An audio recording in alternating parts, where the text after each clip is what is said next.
আসসালামু আলাইকুম রহমতুল্লাহি ওবরকাতুহু। সম্মানিত দর্শক, চীন থেকে প্রধানমন্ত্রী ফিরে এলেন এবং তার এই চীন সফরকে মহা চীনের প্রাচীর টপকিয়ে মহা চীন বিজয় এরকমভাবেই সংসদে উত্থাপিত হয়েছে এবং সরকার এবং বিরোধী দল টেবিল চাপড়ে প্রচণ্ড সমঝোতা নিয়ে একে অপরের সঙ্গে গলাগলি করে প্রধানমন্ত্রীর এই চীন সফরকে স্বাগত জানিয়েছেন। প্রধানমন্ত্রী তার বক্তব্যে পার্লামেন্টে তিনি যেটি বলেছেন সেটা হলো তিনি বাংলাদেশের স্বার্থ রক্ষা করেছেন। আর বিরোধী দল বলেছে যে ওখানে যে সকল সমঝোতা স্মারক MOU স্বাক্ষর হয়েছে সেগুলো যেন পার্লামেন্টে উপস্থাপিত হয়। অন্যদিকে যে সকল বার্নিং ইস্যু ছিল, আমাদের ১ নম্বর বার্নিং ইস্যু ছিল যে রোহিঙ্গাদের সমস্যা সমাধান করা। তো রোহিঙ্গাদের এই সমস্যা চীন যেভাবে সমাধান করতে চাচ্ছে ঠিক সেভাবে যদি আমি যতটুকু নিজে বুঝি, এটা মানে চীন বলেছে বা সরকার বলেছে নট লাইক দ্যাট। আমি যতটুকু বুঝি তাতে করে চীনের কথা মতো যদি বাংলাদেশ চলে তাহলে একেবারে উইদিন ২৪ ঘন্টার মধ্যে পুরো কক্সবাজার অঞ্চলে যুদ্ধ শুরু হয়ে যাবে। কারণ কি? কারণ হলো যে আমাদের সীমান্তের ওপারে আরাকান আর্মি যারা ক্ষমতা দখল করে আছে, আরাকান আর্মির সঙ্গে চীনের যোগাযোগ আছে, কিন্তু চীন এখানে আরাকান আর্মিকে রেখেছে প্রক্সি হিসেবে। তাদের সাথে সম্পর্ক ঠিক অস্ত্র দিচ্ছে না, সাপ্লাই দিচ্ছে না, আবার সম্পর্ক খারাপ করছে না। আবার আরাকান আর্মিও চীনের সঙ্গে আলোচনার দরজা বন্ধ করেনি। আর অন্যদিকে নেপিদোতে অর্থাৎ মায়ানমারের রাজধানী যেটাকে ইয়াঙ্গুন বলা হয়, সেই ইয়াঙ্গুনে যে সরকার আছে, সামরিক জান্তা সরকার, সেই সরকারের উপর চীনের একছত্র আধিপত্য। তো চীন চাচ্ছে যে ওই পাশ থেকে যদি সেই চীনে সহযোগিতা নিয়ে বিমান স্ট্রাইক, এয়ার স্ট্রাইক করা হয় আরাকান আর্মির উপর, এবং একই সঙ্গে যে স্থল বাহিনী দিয়ে একটা পুরোদমে যুদ্ধ শুরু হয়ে যায়। এবং এই দিক থেকে বাংলাদেশের দিক থেকে যদি এই রোহিঙ্গাদের মধ্যে লাখ লাখ অনুসারী রয়েছে, আরসা অস্ত্রধারী আছে কয়েক হাজার, অ্যাটলিস্ট ২০ থেকে ২৫ হাজার অস্ত্রধারী আছে আরসা। তো এই আরসাকে যদি সেনাবাহিনী, বাংলাদেশ সেনাবাহিনী এবং বাংলাদেশ সরকার প্রমোট করে এবং আরাকান আর্মিকে মানে দুই দিক থেকে চাপ সৃষ্টি করা হয়, তাহলে আরাকান আর্মি পালিয়ে যাবে এবং সেখানে যে ভ্যাকুম তৈরি হবে তখন আলোচনা করে সরকারের সাথে যোগাযোগ করে রোহিঙ্গাদেরকে সেখানে নেবে। এই গেল চীনের প্রস্তাব। আমেরিকার প্রস্তাবটা কি? একেবারে উল্টো। আমেরিকা চাচ্ছে যে এখানে আরাকান আর্মিকে বাংলাদেশ আর্মি সহযোগিতা করুক এবং রোহিঙ্গাদের মধ্যে মিয়ানমারের যে কেন্দ্রীয় সরকার চীনপন্থী যে সকল অস্ত্রধারী রয়েছে তাদেরকে নিরস্ত্র করে বাংলাদেশ থেকে তাড়িয়ে দেওয়া হোক অথবা যা ইচ্ছা তাই করা হোক।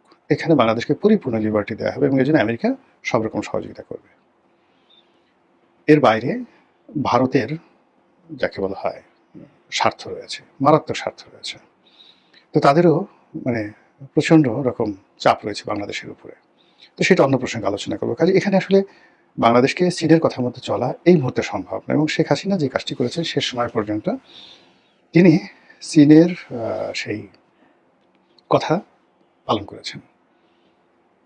তারপর মিয়ানমার কেন্দ্রীয় সরকারের প্রতি নির্ভর করেছেন। অথচ যখন যুদ্ধ একেবারে তুঙ্গে, ঠিক সেই সময়টিতে যদি আপনি ধরেন মার্চ মাসে ২০২৪ সালের মার্চ মাসে সারা বাংলাদেশ কিন্তু তখন বলছিল যে আরাকান আর্মিকে সাপোর্ট দেওয়ার জন্য। এমনকি মিলিটারি যত বিশেষজ্ঞ রয়েছেন সবাই আরাকান আর্মিকে সাপোর্ট দেওয়ার কথা বলছিল এবং সেই সময়টাতে যদি শেখ হাসিনা আরাকান আর্মিকে সাপোর্ট দিতেন আজকে এই রোহিঙ্গা সমস্যাটা সমাধান হয়ে যেত। ২ নম্বর হলো এই জুলাই আগস্ট বিপ্লবের দিকে যেতেই না। কারণ হলো যুদ্ধ যখন একটা দেশের সঙ্গে একটা যুদ্ধ অবস্থা হয় তখন অভ্যন্তরীণ ক্ষেত্রে এমনি জরুরি অবস্থা জারি থাকে। ফলে শেখ হাসিনাকে ক্ষমতা হারাতে হতো না। কিন্তু এখন যে পরিস্থিতি সেই পরিস্থিতি শেখ হাসিনার পর্যায়ে নেই। এখন হলো আরাকান আর্মি যারা ওখানে একেবারে জেঁকে বসেছে। বেশিরভাগ অঞ্চল তাদের দখলে।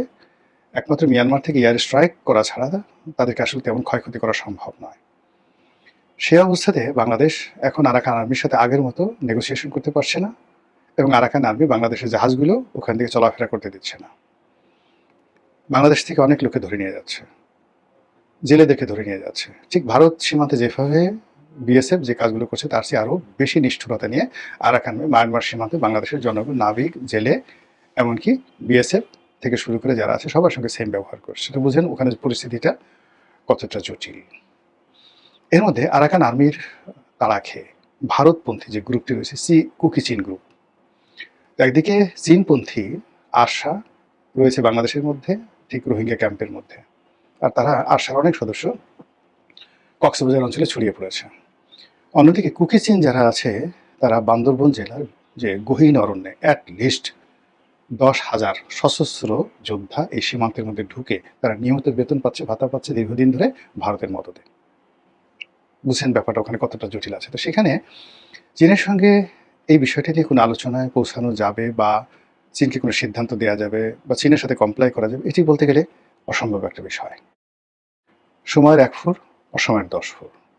আমাদের 3টি ঐতিহাসিক ভুল হয়েছে এই রোহিঙ্গাদেরকে নিয়ে। প্রথমত তাদেরকে আশ্রয় দেওয়া, দ্বিতীয় হলো এই রোহিঙ্গাদেরকে নিয়ে যখন আন্তর্জাতিক রাজনীতি চলছিল, অর্থাৎ ওই সময়তে তুরস্ক ঢুকে পড়ে, ওই সময়তে আমেরিকা ঢুকে পড়ে এই রোহিঙ্গাদেরকে কেন্দ্র করে, ওই সময় সেই জাতিসংঘ ঢুকে পড়ে। আমরা এই পুরো প্রক্রিয়াটিতে যদি তাদেরকে সিল করে দিতাম যে নো, এটা হবে না, তোমরা যদি তাদেরকে সাহায্য করতে চাও বাংলাদেশ সীমান্তে নয়, নো ম্যানস ল্যান্ডে নিয়ে যাও, আদারওয়াইজ আমাদের এই সীমান্তে আমি এই তোমাদেরকে তৎপর করতে দেবো না, যতক্ষণ পর্যন্ত তারা আমাদের এখানে আসে দে উইল বি সিল্ড। এই গেল 2 নম্বর ভুল। আর 3 নম্বর ভুল হলো এই যখন আরাকান আর্মি তারা বিজয়ের দ্বার প্রান্তে ছিল, ঠিক সেই সময় আরাকান আর্মিকে সাহায্য করলে এটা 1 সপ্তাহের মধ্যে এই সমস্যাটা সমাধান হয়ে যেত। বাংলাদেশের মিলিটারি এক্সপার্ট তারা বলেছিলেন, আমরা যারা নন মিলিটারি এক্সপার্ট আমরাও কিন্তু ওই সময়টাতে অনেকে বলেছিলাম যে এই সময় বাংলাদেশের একটা স্ট্যান্ড নেওয়া উচিত। দ্বিতীয়ত হলো শেখ হাসিনার জমানাতে এই যে ঘটনাগুলো, মানে আরাকান আর্মির সাথে তখন আরাকান আর্মি এতটা শক্তিশালী ছিল না, যখন রোহিঙ্গার সমস্যা হলো তখন কতগুলো আর্মি ক্যাম্প ছিল ওখানে মায়ানমার সেন্ট্রাল গভর্নমেন্টের। তখন এই আমাদেরই গোয়েন্দা সংস্থার লোকজন আছে, দেশি মদতে হতে পারে, বিদেশি মদতে হতে পারে, ওখানে এই রোহিঙ্গাদের কয়েকটি গ্রুপকে দিয়ে ওই আর্মি ক্যাম্পে আক্রমণ চালায়। এবং তখন এই সরকারের সাথে সেই চীনের এবং মায়ানমারের সম্পর্কটা তলানিতে পৌঁছে, এবং মায়ানমার সরকার ওটার প্রেক্ষিতে সেই যে ওখানে একটা এথনিক ক্লিনজিং চালায় অং সান সু চির জমানাতে, ওই যে রোহিঙ্গা শুরু হলো, তার শুরুটা থেকে আপনি মানে শেখ হাসিনা সরকারের যে ভুলগুলো আপনি অস্বীকার করতে পারবেন না। এখন সেটা তিনি করতে পারেন, তার আমলের গোয়েন্দা সংস্থা করতে পারে, আর্মি করতে পারে, এই জিনিসগুলো কিন্তু আমাদের যে একেবারে দোষ নাই, নট লাইক দ্যাট। আপনাদের মনে আছে ওই সময়টাতে মায়ানমারের সেনা ক্যাম্পে আক্রমণ করেছিল এই রোহিঙ্গারা, এবং ওর পিছনে বাংলাদেশের মদত ছিল বলে সেই নেফিদো মানে মায়ানমারের জান্তা সরকার অভিযোগ করছে। এবং এই ঘটনার প্রেক্ষিতে মায়ানমারে সেনা শাসন চলে আসলো এই আরাকানের ঘটনাকে কেন্দ্র করে, এবং অং সান সু চি জেলে চলে গেল। এবং অং সান সু চি যখন জেলে চলে গেল তখন আমেরিকার সব রাগ বাংলাদেশের প্রতি আসলো। এই যে শেখ হাসিনার বিরুদ্ধে তাকে উচ্ছেদ করার যে রাগ, এই রাগটা আসলো এই কারণে যে এই যে মিয়ানমার ক্রাইসিস, রোহিঙ্গা ক্রাইসিস, এটা তো অং সান সু চির গণতান্ত্রিক সরকার যার প্রতি আমেরিকার ছায়া ছিল, এই পুরো সমস্যাটা সৃষ্টি হয়েছে আওয়ামী লীগ জমানাতে। এই কারণে তারা এই যে রোহিঙ্গাদেরকে ওখানে মায়ানমার সরকারের বিরুদ্ধে লাগিয়ে দেওয়ার কারণে কি হলো, সেখানে গণতান্ত্রিক প্রক্রিয়া চলে গেল, আর্মি চলে আসলো, চীনের আধিপত্য প্রতিষ্ঠা হয়ে গেল। ফলে বুঝেন বিষয়টা কতটা জটিল হয়ে ক্ষীর হয়ে গেছে, এবং এখন এটা কোন অবস্থার মধ্যে আসে। এগুলো একটা। দ্বিতীয় যে সমস্যাটা শেখ হাসিনা জমানাতে হয়েছিল তিস্তা প্রকল্প। তিস্তা পানি চুক্তি হবে ভারতের কেন্দ্রীয় সরকারের সাথে, কিন্তু পশ্চিমবঙ্গের মমতা ব্যানার্জির সাহায্য লাগবে। কিন্তু মমতা ব্যানার্জির উপর আমেরিকার ডিপ স্টেটের একটা ছায়া ছিল। এইবার প্রথম এই মমতা ব্যানার্জি সেই আমেরিকান ডিপ স্টেটে থাকা সত্ত্বেও মমতা ব্যানার্জি আউট হয়ে গেল। এবং মমতা ব্যানার্জি আউট হওয়ার পেছনে আওয়ামী লীগের ওখানকার যারা বিজেপি রয়েছে, বাংলাদেশে হিন্দু রয়েছে, এবং শেখ হাসিনা, তাদের একটা বিরাট ভূমিকা আছে। তো যা হোক, এখন এই মমতা ব্যানার্জির জন্য আসলে তিস্তা চুক্তিটি নরেন্দ্র মোদী স্বাক্ষর করতে পারেননি। এখন তিস্তা চুক্তি স্বাক্ষরিত হয়নি, কিন্তু ওই জন্য চীন বারবার তার একটা প্রকল্প তৈরি করলো, তিস্তা ব্যারেজ প্রকল্প। যে ঠিক আছে, ভারত যদি পানি নাও দেয়, এই বর্ষা মৌসুমে যে পানিগুলো আছে সেটা ওয়াটার ম্যানেজমেন্ট করে আমরা এইভাবে একটা কাজ করতে পারবো, উজান থেকে পানি না আসলেও, এখন যে পানি আসে এতেও হবে। কিন্তু এটা তো ভারত করতে দেবে না। এর কারণ হলো এই চীনের যে ফন্দি ফিকির, এখানে শুধুমাত্র আমাদের উপকারের জন্য নয়, সেই উপকারের পেছনে তাদের একটা সামরিক কুমতলব আছে।